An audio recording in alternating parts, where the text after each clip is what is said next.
방송에서 제공하는 투자 정보는 투자 판단에 대한 조언입니다. 방송에서 제공하는 주식의 가치, 가격 상승 및 가격 하락에 대해서는 방송사에서 보장하지 않습니다. 이 시각 헤드라인 뉴스입니다. 한국과 아세안 10개국이 오늘 평화, 번영과 동반자 관계를 위한 한 아세안 공동 비전 성명을 채택하고 아세안 주도의 지역 협의체를 활용하고 또 한반도의 완전한 비핵화와 평화를 촉진하기로 했습니다. 마이니치 신문이 일본의 수출 규제 문제를 논의할 한일 양국의 과장급 협의, 또 국장급 정책 대화가 각각 12월 초순과 하순에 열릴 전망이라고 보도했습니다.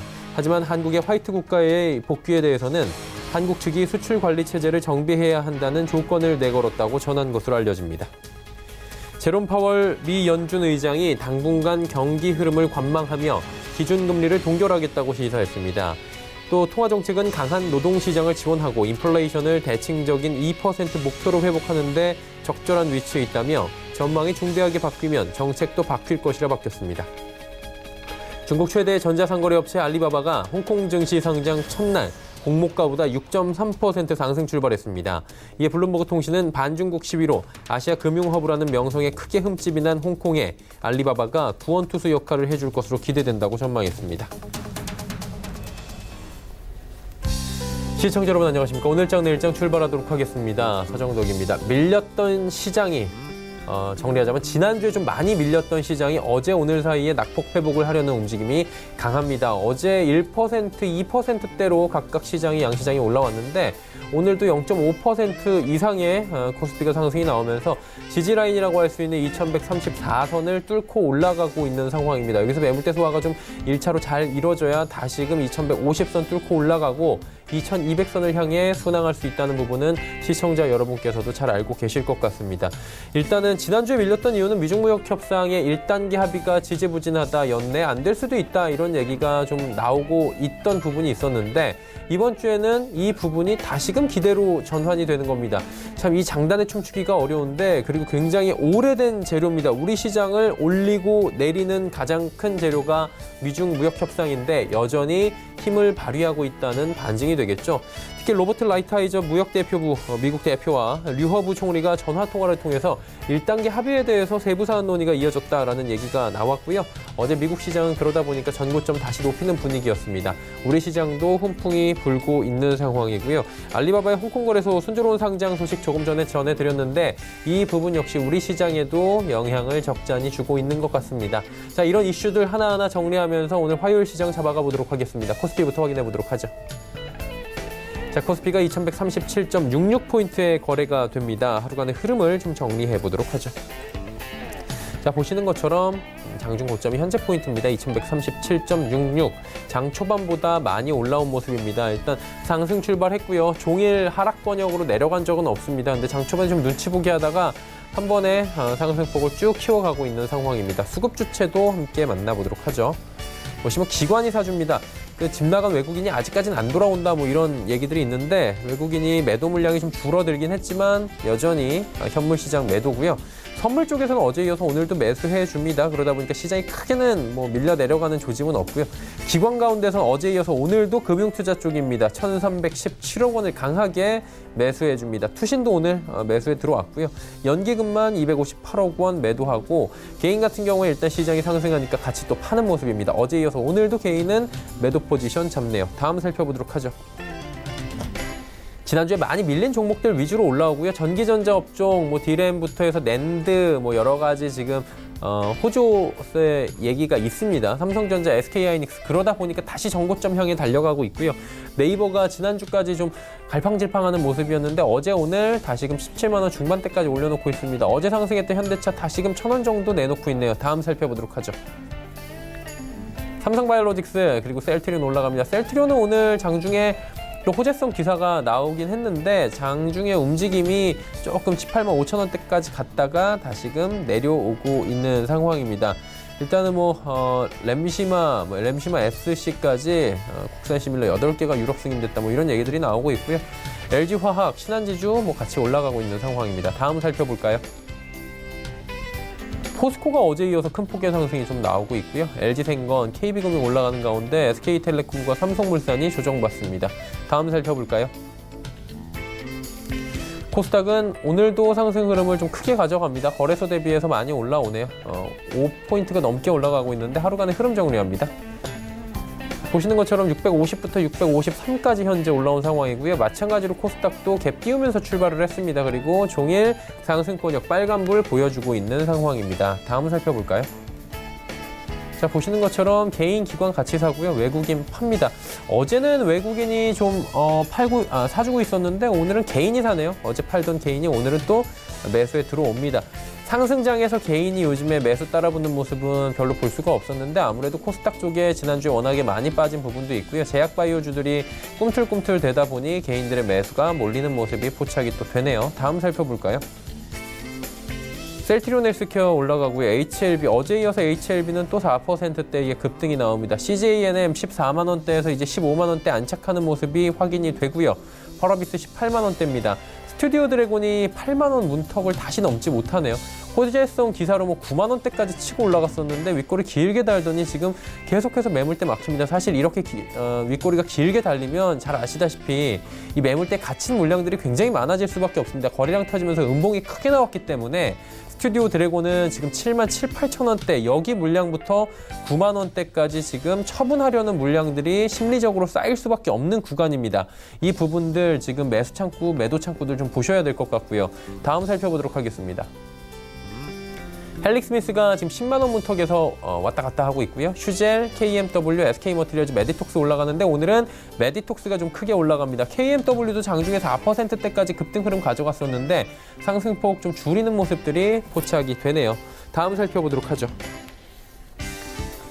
자, 파라다이스가 2만 원 문턱을 다시 넘지 못하고 밑으로 내려옵니다. 그리고 HLB 생명과학, 한마디로 HLB자 들어가면 어제 오늘 잘 달린다라고 보시면 될 것 같습니다.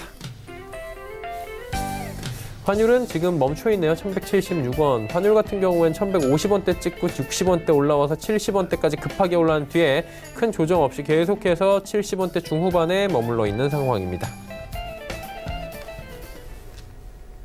금일폰 방송에서 제공해드리는 정보는 투자 판단에 대한 조언일 뿐입니다. 해당 주식의 가치와 수익률을 보장해드리지 않는다는 점 참고해 주시길 바랍니다.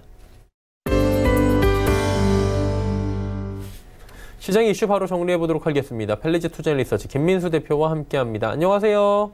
네, 안녕하십니까. 알리바바 오늘 홍콩 증시 상장 얘기 있고요. 상장하면서 시초가부터 굉장히 크게 상승했다라는 소식들 저희가 들어볼 수 있었습니다. 관전 포인트 있나요? 네, 오늘 알리바바가 홍콩 시장에 상장하면서 지금 보니까 한 6% 이상 뜨기 시작하면서 흥행에 성공했다라는 반응이 상당히 많이 나오고 있는 상황들이고요. 어느 정도 좀 예견이 됐다고 봐야 되겠죠. 중국을 거의 대표하는 소비주의 한 종목이다라는 관점적으로 봤을 때 홍콩 증시의 입성은 당연히 여러 가지 변화를 끌고 오지 않았을까 생각이 되고 있는데, 일단 알리바바 하게 되면은 잘 아시는 게 1999년도에 마윈이란 회장이 B2B 사이트로 개설을 했었죠. 그러다 보니까 중국의 전자상거래 시장을 꽉 잡고 있는 회사로 성장했고요. 한 80% 점유율을 보이면서 거래액만 하더라도 중국의 GDP의 한 2%를 차지한다라는 관점적으로 나오고 있는데, 그러다 보니까 이제 전자상거래를 떠나서 온라인 결제, 그리고 어떤 저희가 아는 알리페이라고 하는 전자결제까지 확대가 되고 있는 상황들인데, 어떻게 위상을 보게 되면은 올해 광군제의 하루 주문액만 한다고 하더라도 약 한 44조 원. 그래서 작년 대비해서 한 25% 증가했다고 보여지고 있는데, 하루 금액입니다. 대단한 금액이라고 봐야 될 것 같고요. 거기다가 배송량만 거의 13억 개 가까이 된다라고 하게 되면 상당히 의미가 있는 성장세를 보여줬다라고 볼 수 있는데, 중요한 부분들은 증가율 자체는 최근 들어서 많이 꺾였다라는 쪽도 바라보고 있죠. 그만큼 중국에서 전자상거래 시장도 많이 좀 성숙해 있다라는 관점도 되고 있는데, 그러다 보니까 이제 알리바바는 일단 지금 과거에 홍콩에도 한번 상장했다가 다시 재상장하는 흐름이고요. 게다가 이제 미국에도 ADR이 상장되어 있습니다. 그런데 주가 추이를 보게 되면 한 2017년도부터 18년도까지 가파르게 상승하다가 최근 들어서는 미중 간의 무역 분쟁의 여파도 있었겠지만은 조정권이 좀 들어오는 모습들로 보여지고 있는데, 그래도 추세를 보게 되면 저점을 계속 높이면서 추세에 대한 강화가 이어지고 있다는 점에서 눈길이 간다고 봐야 될 것 같고요. 그렇다고 해서 올해 같은 경우도 주가는 한 30% 올랐다, 연초 대비해서 올랐다라고 보여지고 있는 상황 쪽에서 특히 지금 기준으로 보게 되면 아마 15조는 넘게 자금 조달을 했을 걸로 지금 추정을 하고 있는데요. 그런 관점적으로 봤을 때 홍콩 증시에서 한 세 번째 대역급으로 어떤 입성을 했다라는 관점 쪽에서 홍콩 시위가 활발하게 진행이 되면서 여러 가지 부정적인 관측이 높아도 일단 대비는 성공했다라고 바라보고 있는데, 그러다 보니까 1986년 이후부터 나오는 홍콩 증권거래소의 기업 공개 조달 금액도 4위에 가깝게 들어가 있는 상황이고요. 특히 중국 공상은행, 은행권보다도 은행권에 맞먹을 정도로 어떤 조달을 기업 공개를 잘했다라고 하게 되면 상당히 좀 의미가 있다라고 보여지고 있는데, 하지만 일단 이 홍콩 관련돼서 지금 시위가 격화되고 여러 가지 불안 상황들이 많은데 왜 하필 이때 어떤 상장을 했느냐라고 하게 되면 여러 가지 요인들이 있겠죠. 그런데 아무래도 중국 정부의 의지가 좀 크다라고 바라볼 수 있는 부분들인데, 첫 번째로 미국에 유입되는 이제 중국이나 아시아 자본 같은 경우 이에 대해서 계속 미국 쪽으로 들어가는데 이를 좀 견제하겠다라고 하는 중국의 의도가 좀 크다고 봐야 될 것 같고요. 또 두 번째로는 중국이 무역 분쟁으로 인해서 경제도 좀 위축된다라고 있는 여러 가지 신호가 나오고 있는 부분들 쪽에서 중국의 최대 회사가 성공적으로 데뷔한다. 그러면은 중국에 대한 자신감이 다시 커질 수밖에 없는 부분들이겠죠.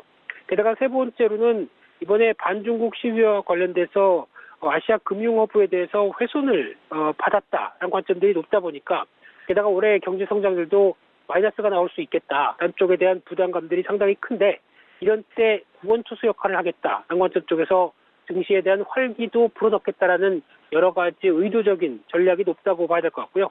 알리바바 입장 자체적으로 봤을 때는 무엇보다 이제 신규 자금 수혈로 인해서 무역 전쟁에 대한 여러 가지 피해라든가, 거기다가 이 텐센트와 같은 어떤 경쟁사 대비해서 어느 정도 자금을 확보하고 어떤 투자를 해서 계속 격차를 늘려가겠다라고 하는 의도도 상당히 높다고 봐야 될 것 같고요.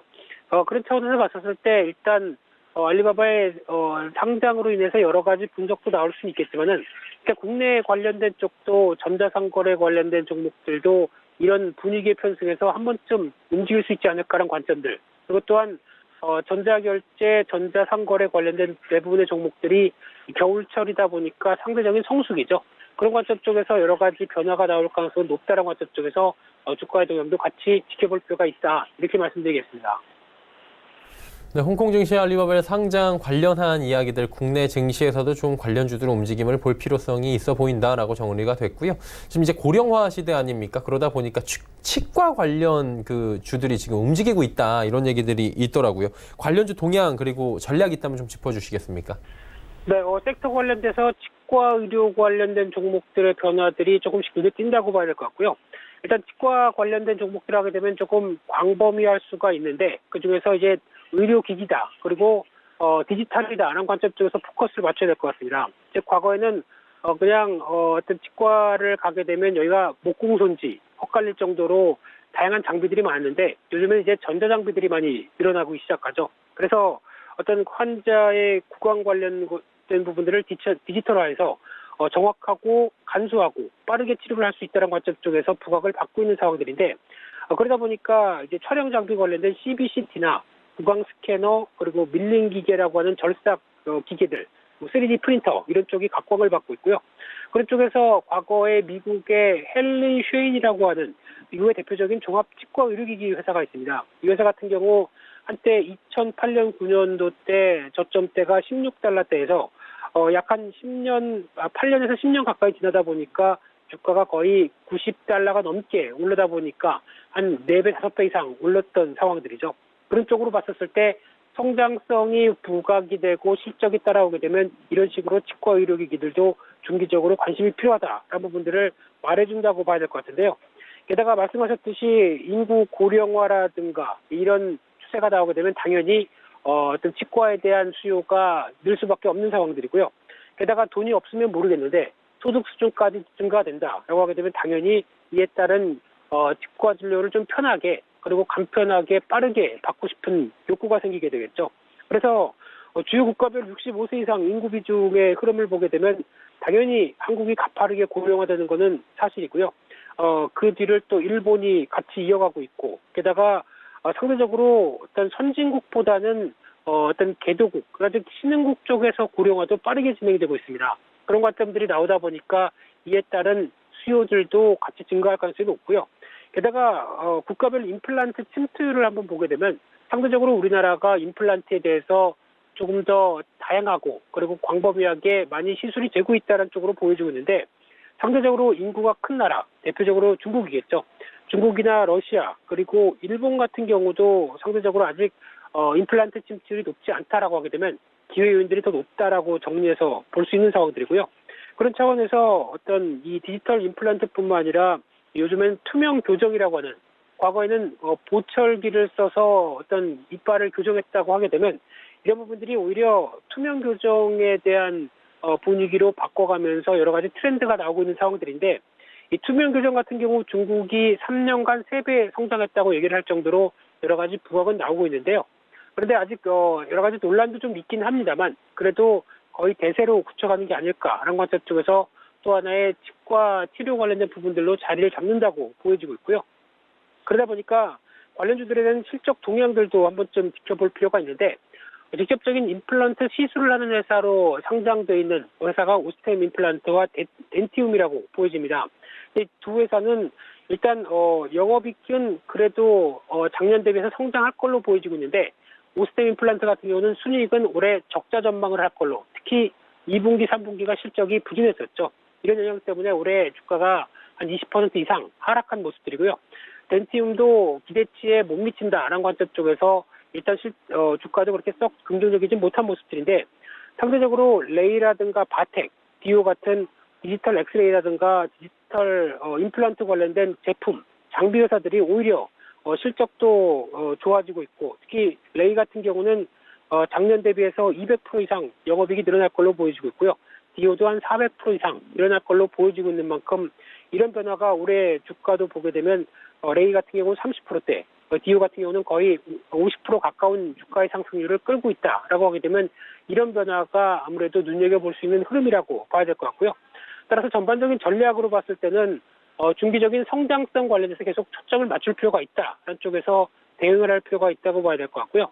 하지만 실적 관련해서는 임플란트 쪽에 대한 업체들, 직접 시술하는 업체들 같은 경우는 실적 변동성이 좀 큽니다. 그렇기 때문에 실적의 안정성을 확인하고 대응하는 전략들이 좀 더 필요하지 않을까라는 관점 쪽에서 조금 더 지켜보시되 차라리 앞서 말씀드린 것처럼 디지털 엑스레이라든가 아니면은 재료, 장비 관련된 쪽에 대한 종목들은 오히려 기회 요인들이 더 크다고 봐야 될 것 같고요. 대표적으로 디오라고 생각되고 있는데 작년에 실적 부진한 이후에 올해부터 확장세가 들어가고 있고요.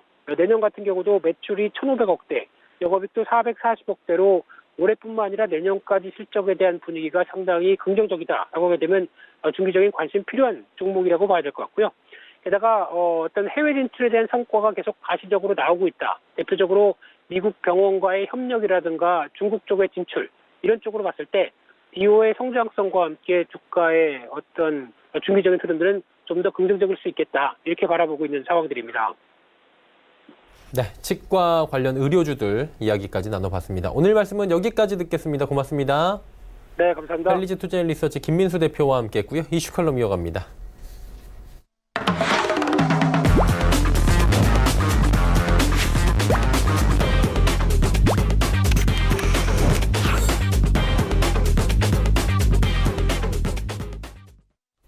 네, 이슈 칼럼 시간이고요. GFM 투자연구소 이진우 소장과 함께합니다. 선생님 안녕하세요. 네, 안녕하세요. 네, 아래 공포부터 바로 여쭤볼게요. 사실 한 넉 달, 5달 전까지만 해도 소장님과 아래 공포 얘기를 참 심도 있게 했던 기억이 나는데 그 이야기 지금 많이 들어간 것 같습니다. 뭐 장단기 금리 역전도 많이 해소가 됐다라고 하는데 이게 좀 사라졌다고 봐도 되는 측면인 겁니까, 이제?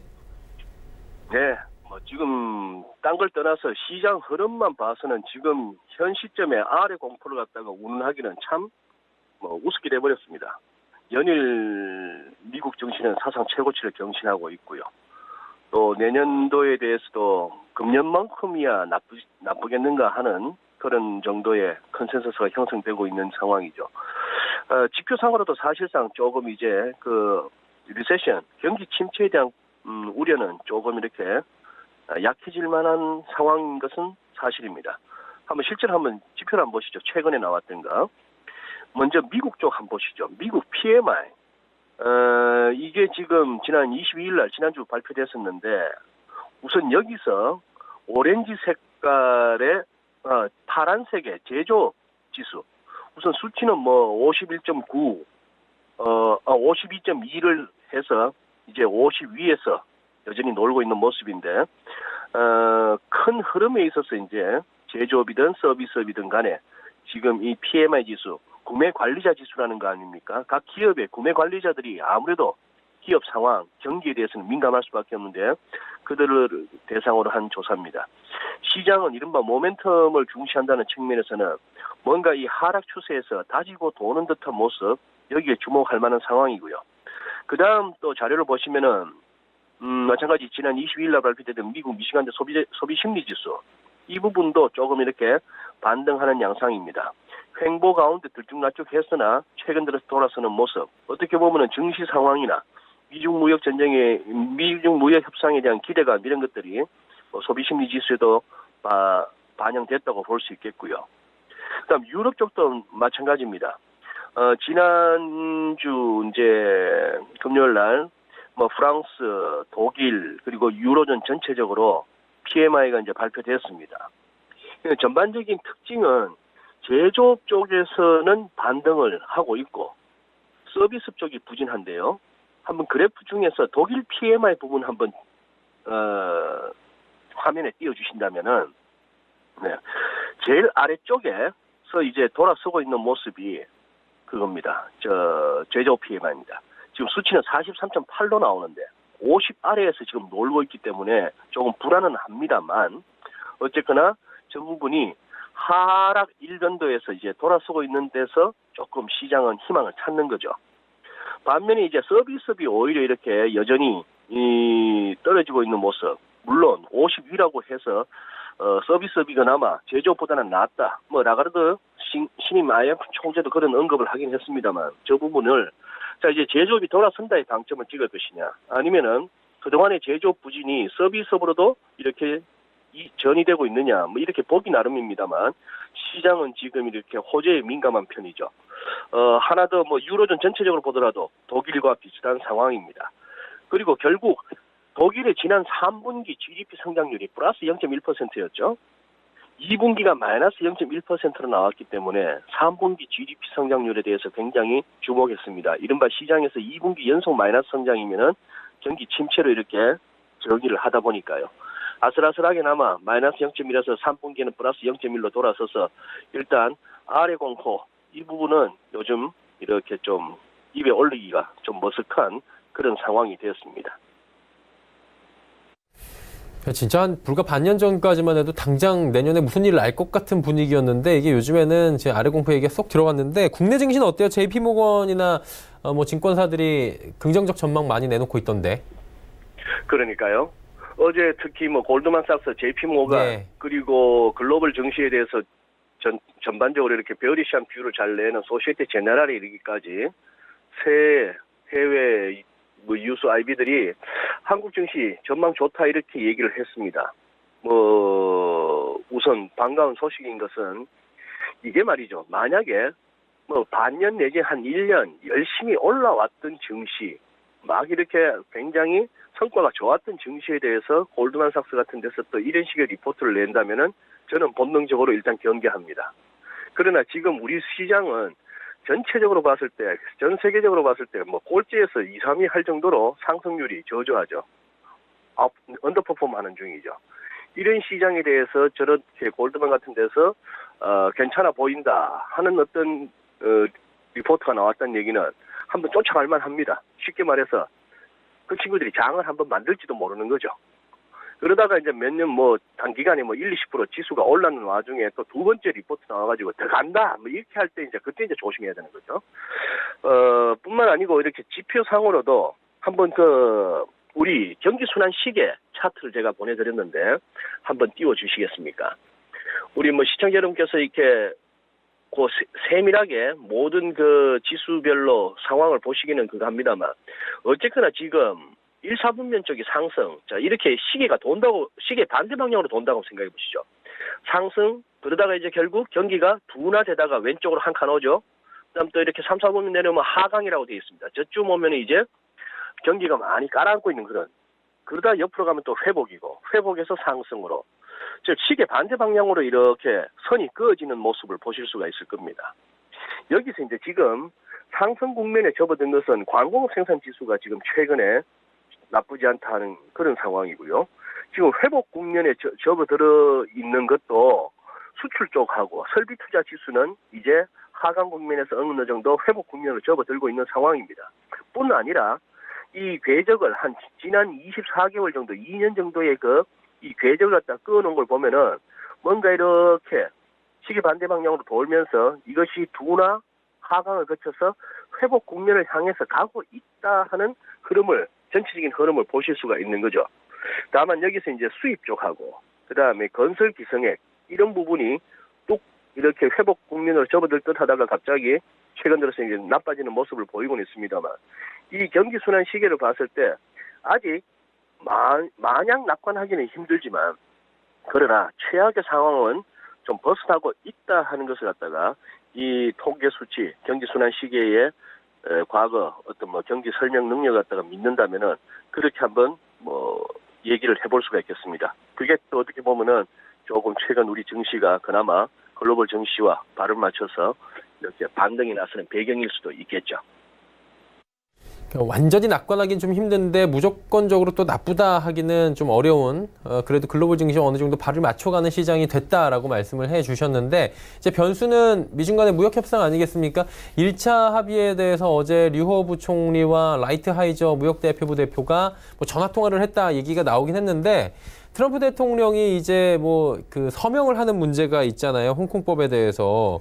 그러니까 이 부분 어떻게 될지 굉장히 또 궁금한 관전 포인트가 될 것 같고 중국 같은 경우에는 지재권 보호 강화에 나서면서 협상 부분에 대해서 계속해서 기대감도 나오고 있는 것 같은데 어떻게 보는 게 좋아요, 이건?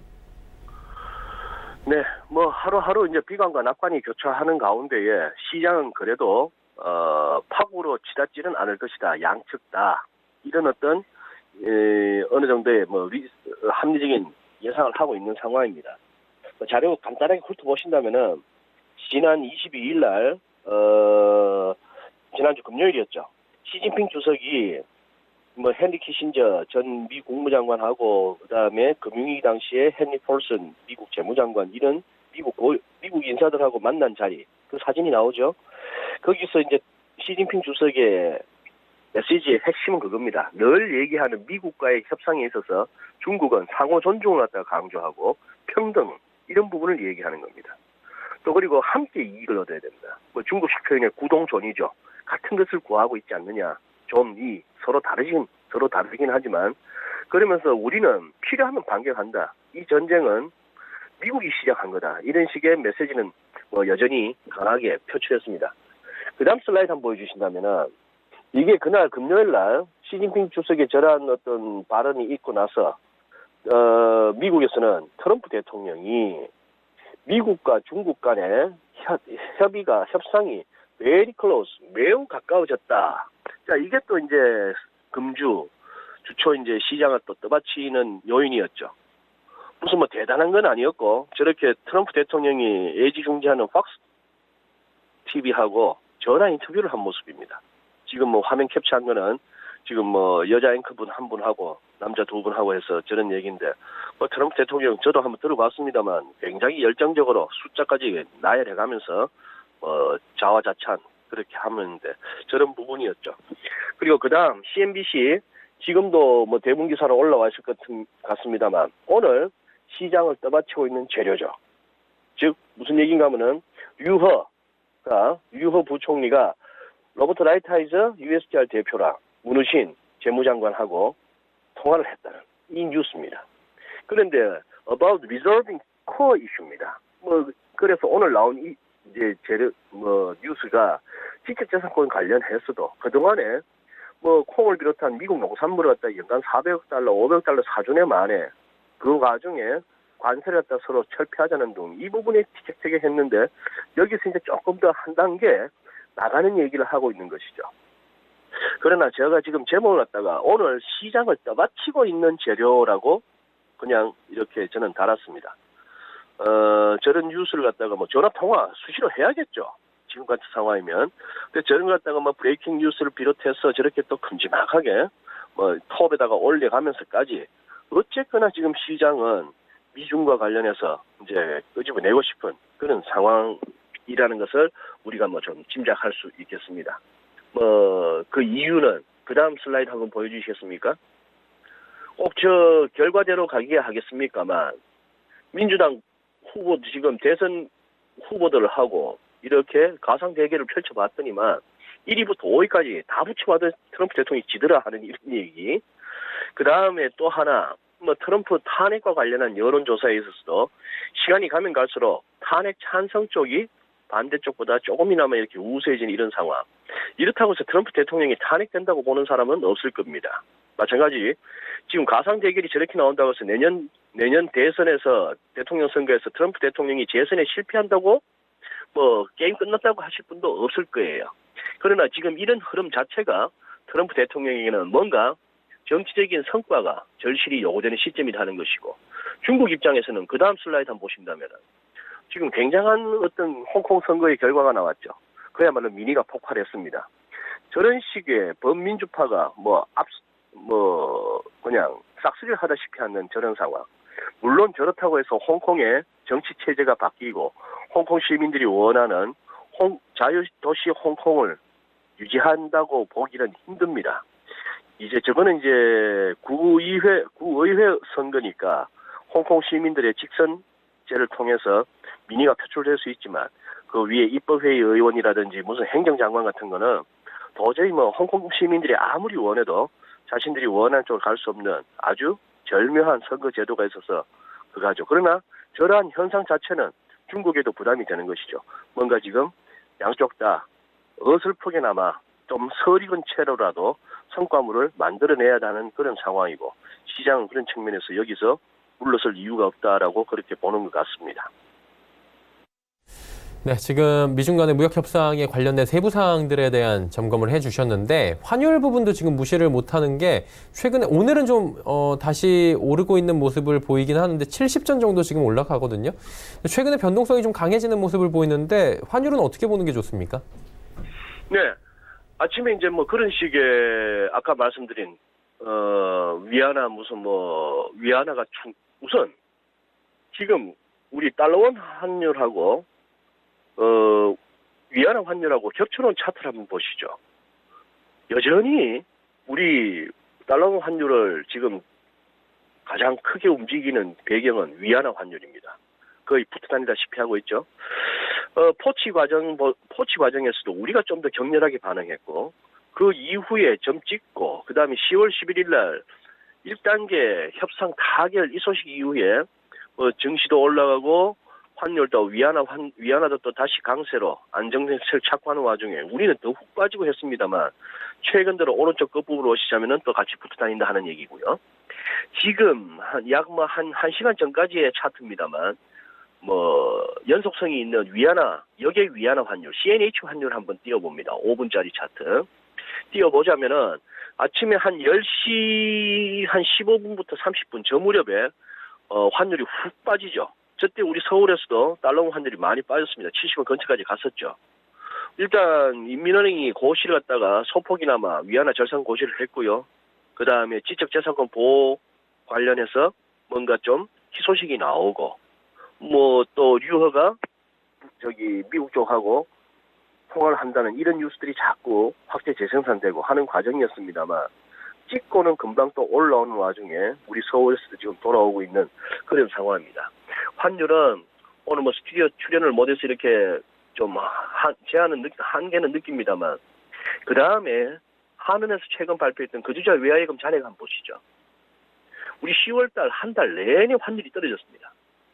10월달 한 달 내내 환율이 떨어져서 얼핏 생각하기에 그동안에 수출 기업들이 보유 달러를 처분하고 아니면 거주자 외화예금을 들고 있던 개인들이 환율이 이제 위로는 희망이 없나 보다 싶어서 좀 보유 달러를 처분했나 싶은데, 전체적으로 봤을 때 지난 10월 달에도 59억 달러, 미 달러화 같은 경우에 한 53억 2천만 달러나 거주자 외화예금이 늘었습니다. 그 다음 슬라이드도 보신다면은 특히 기업들이 한 48억 달러 이상 거주자 예금이 증가했죠. 개인들도 한 11억 달러 가까이 또 샀습니다. 이 얘기는 유수 IB들이나 무슨 전망하는 기관들에서 내년에는 달러 약세 아니겠습니까? 물론 금년에도 그렇게 했다가 달러가 약세로 잘 안 가긴 했습니다만 그런 식으로 결국은 달러는 약세로 가지 않겠습니까? 원화도 안정세를 찾지 않겠습니까? 이런 전망들이 많이 보도되고 회자됨에도 불구하고 기업이나 개인이나 할 것 없이 우리 경제 주체들은 심리가 저런 거예요. 떨어지니까 어차 싶어서 파는 게 아니고 떨어지니까 좀 싸게 살 수 있다 해서 오히려 더 사고 있다는 얘기입니다. 그런 측면에서는 어떻게 하겠습니까? 저러한 어떤 시장 참여자들의 심리와 또 실제 행동이 시장 가격을 형성하니까 저것이 현실이라는 것이고 왜 우리가 저렇게까지 기업이나 개인이나 달러에 집착하게 하는가 하는 부분은 생각할 것도 많고 얘기하자면 할 게 많아지는 것이죠. 달러원 환율 주간 차트로 이렇게 보시면은 좀 어지럽게 선을 좀 그어놨습니다만 결국 우상향하고 있는 점선으로 나타나 있는 우상향 채널을 한번 주목해 주신다면은 채널 하단과 상단 사이에서 당분간 조금 결국 위에 한 1223원 근처에서 위로 7레벨 거의 다 봤고요. 최근에 또 1150원대까지도 흘러내려오면서 아래쪽으로 볼레벨은 다 봤습니다. 결국 여기에서 당분간 좀 이렇게 손바뀜도 있었고 하는데 이동평균선들도 단기나 중기가 또 이렇게 수렴하는 과정이고 한 걸로 봐서는 조금 12월 15일 무렵이 아닐까 싶은데 방향성이 나오는 거는 즉 추가 관세 1,560억 달러 그 부분에 대해서 관세를 연기하는지 결국 때리는지 이런 식의 있겠습니다만 당분간은 저 안에서 나오는 환율로 보시는 게 타당할 것 같습니다. 네, 수급 관련해서 MSCI 이제 지수 리밸런싱이 내일 있을 예정 아니겠습니까? 지금 집 나간 외국인이다라는 얘기가 나올 정도로 어마무시하게 외국인들이 지금 14거래일 정도 매도 행진을 이어가고 있는 상황인데 어때요? 외국인 수급이 조금 개선이 될까요? 글쎄요, 가봐야 할 것 같습니다. 예. 가봐야 할 것 같고, 최근에 이렇게 지수가 올라온 거는 우리 수급 주체를 갖다가 분석해보자면은 딴 거 없습니다. 그냥 연기금이 샀어요.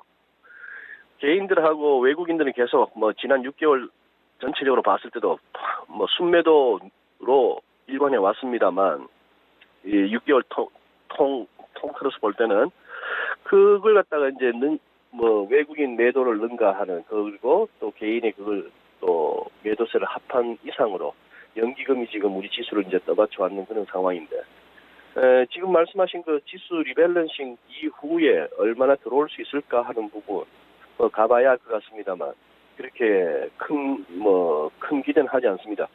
앞서 골드만삭스가 내년 한국 증시 좋을 것이다 했는데 골드만삭스가 오늘 나른 리포트에서는 외환과 관련한 전망에서는 한국 원화가 내년에도 아시아 통화들 가운데 언더퍼폼할 것이다. 즉 원화가 딴 데 비해서 그렇게 강세로 못 갈 것이다. 약세로 갈 것이다. 이런 또 전망을 내놓습니다. 이게 이제 깔끔하게 되려면은 한국 주식도 올라갈 거고 원화도 강세로 갈 거야. 이렇게 나와줘야만이 이 앞뒤가 맞는 그런 얘기가 되는데 그런 측면에서 원화에 대해서는 여전히 그렇게 보고 있다. 그렇다면은 외국인들 입장에서 지수 자체도 다른 나라들에 비해서 많이 못 올라가는데 환차익이라도 기대할 수 있는 그런 시장이 매력적인 시장일 것이라고 본다면은 현재 그동안 상대적으로 많이 빠졌다는 것 외에 지금 외국인들 입장에서 우리 한국이 과연 어느 정도 매력적으로 다가올까 하는 부분에는 여전히 퀘스천 마크입니다. 예, 이거 내일 가보고 조금 더 시일이 지나봐야지 알겠다라고 정리를 해주셨습니다. 오늘 말씀은 여기까지 듣겠습니다. 고맙습니다, 소장님. 네, 감사합니다. JFM 투자연구소 이진호 소장과 함께했습니다.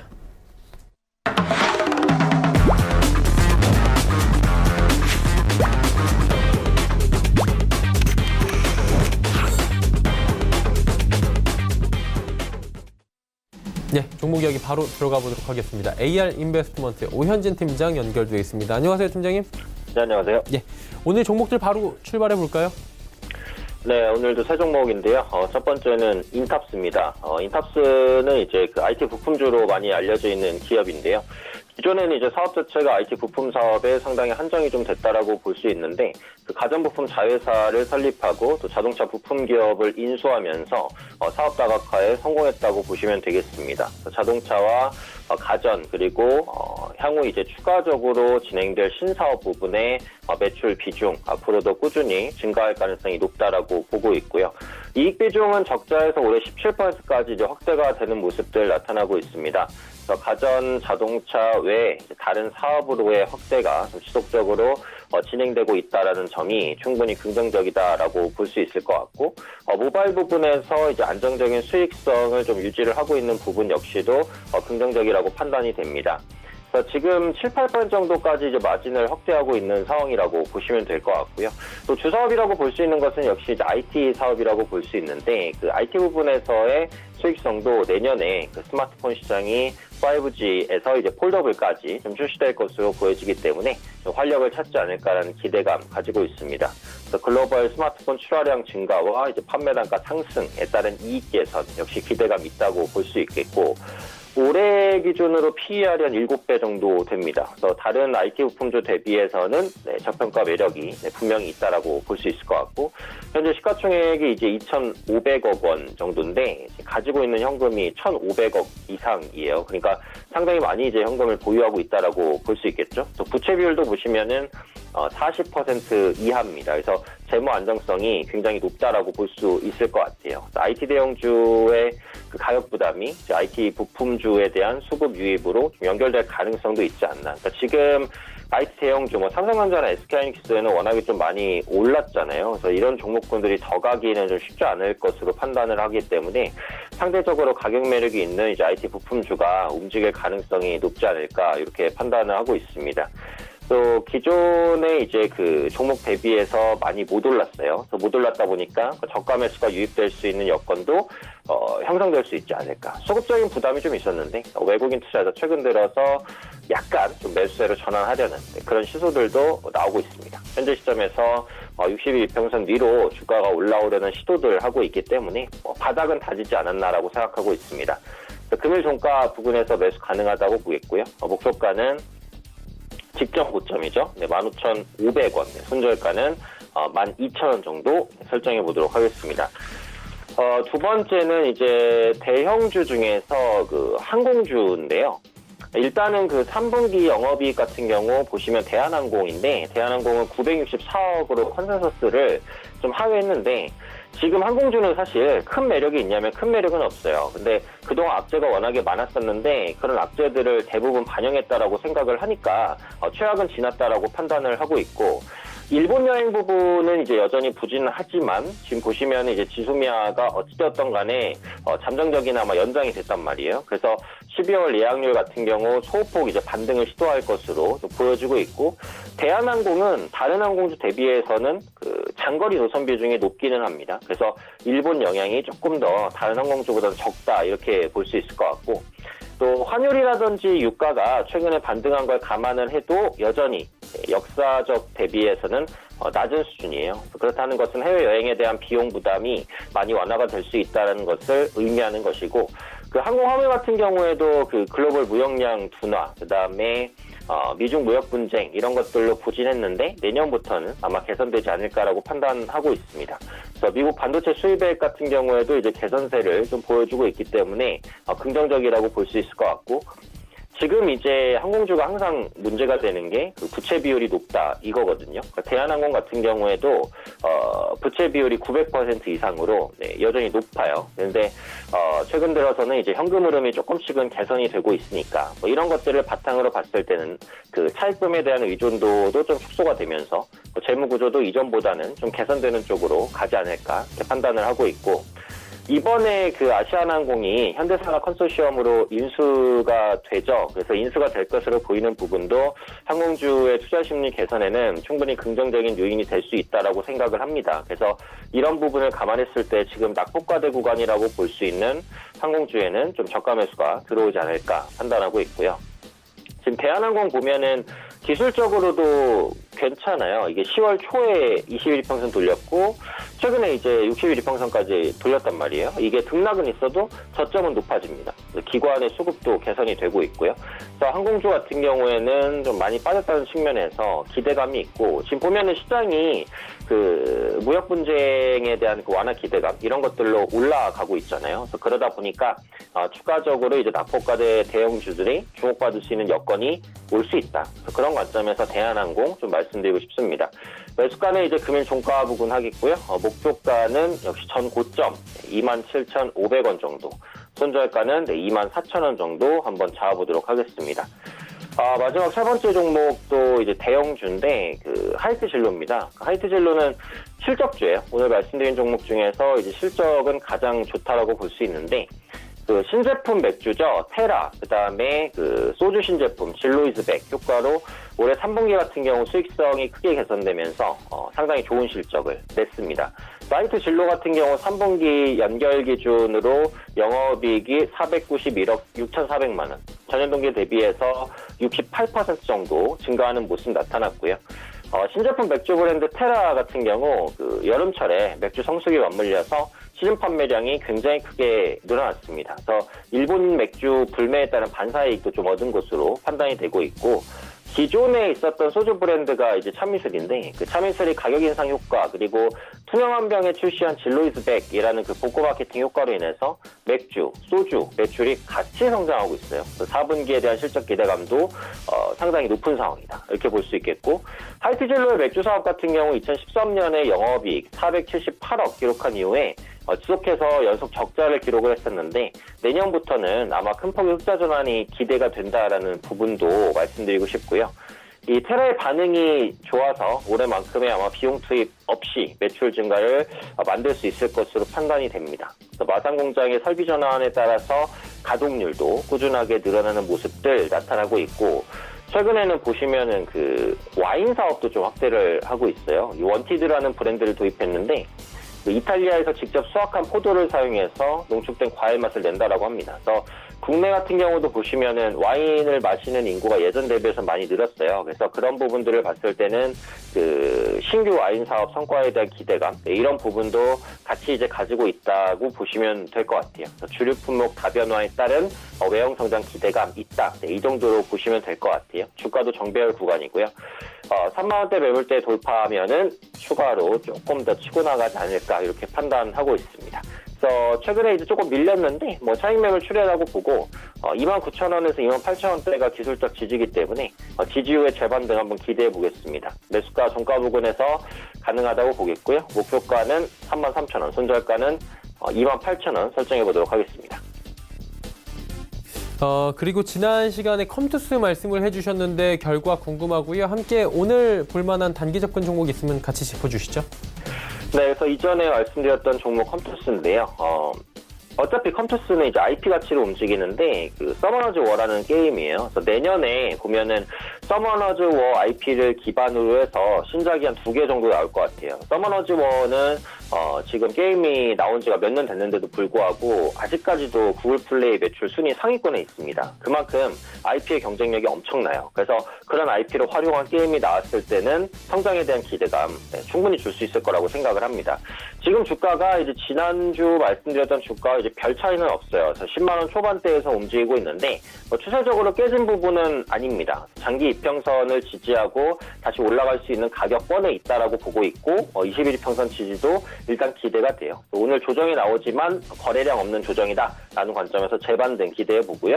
지난주 말씀드렸던 가격 전략이 이제 목표가 11만 원, 손절가 97,000원이었으니까 이 가격 전략 그대로 좀 유지하도록 하겠습니다.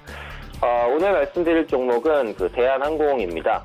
대형주지만 단기적으로 수급이 들어오지 않으리란 법은 없어요. 특히 오늘 보시면은 그 낙폭과대 경기민감주가 많이 움직였어요. 철강주, 그다음에 조선주, 그다음에 그동안 강했었던 IT주도 같이 올라가는 이런 모습들이 나타났는데 오늘 항공주는 이제 생각만큼 많이 올라가지는 못했어요. 그래서 이런 종목군들의 약간의 그 키 맞추기 이런 부분이 나오지 않을까 싶거든요. 그래서 그런 부분을 감안을 했을 때는 충분히 추가 상승 가능하지 않을까 싶습니다. 전략은 이제 말씀드린 대로요. 금일 종가 부근에서 매수 가능하다고 보겠고요. 목표가는 27,500원, 손절가 24,000원 말씀드린 전략 유지해 나가도록 하겠습니다. 네, 알겠습니다. 대한항공까지 들어봤고요. 오늘 말씀은 여기까지 듣겠습니다. 고맙습니다. 네, 감사합니다. AR 인베스트먼트 코리아 오현진 팀장과 이야기 나눠봤습니다.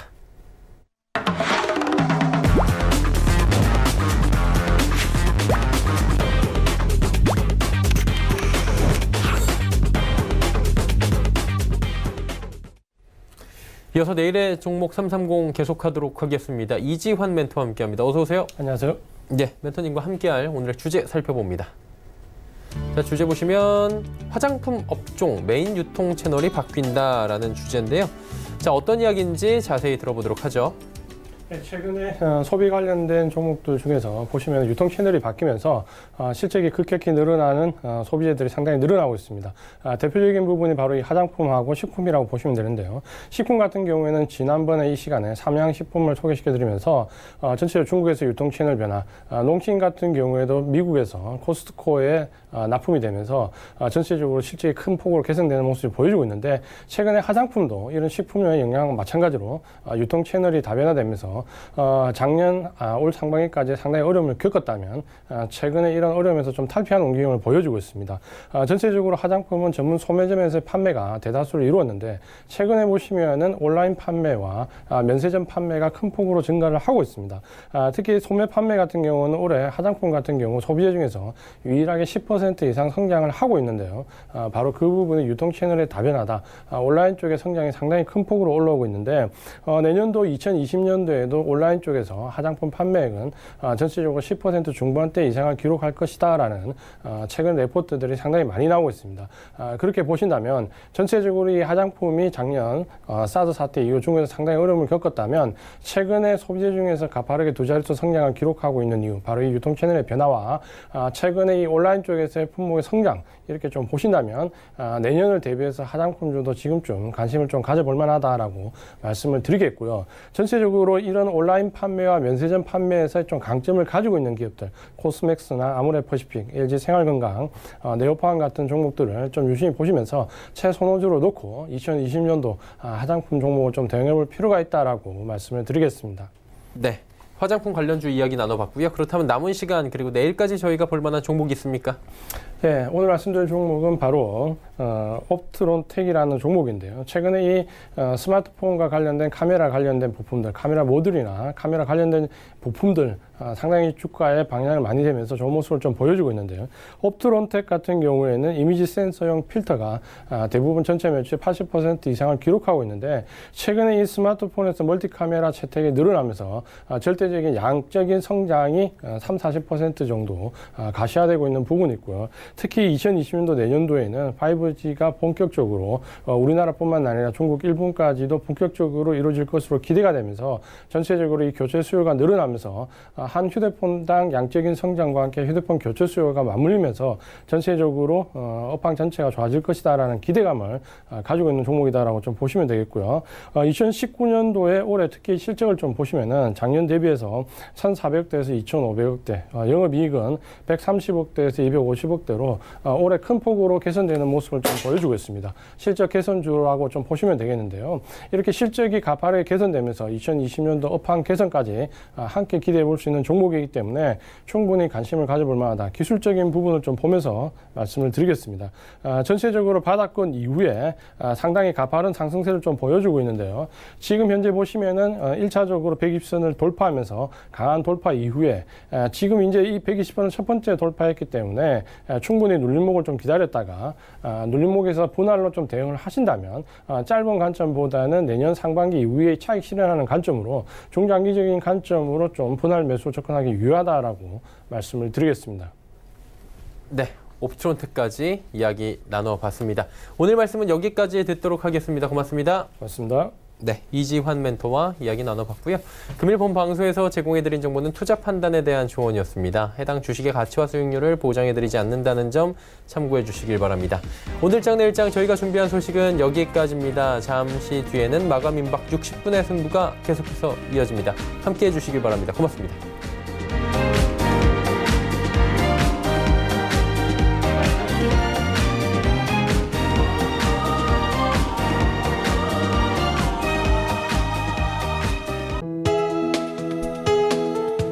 방송에서 제공하는 투자 정보는 투자 판단에 대한 조언입니다. 방송에서 제공하는 주식의 가치, 가격 상승 및 가격 하락에 대해서는 방송사에서 보장하지 않습니다.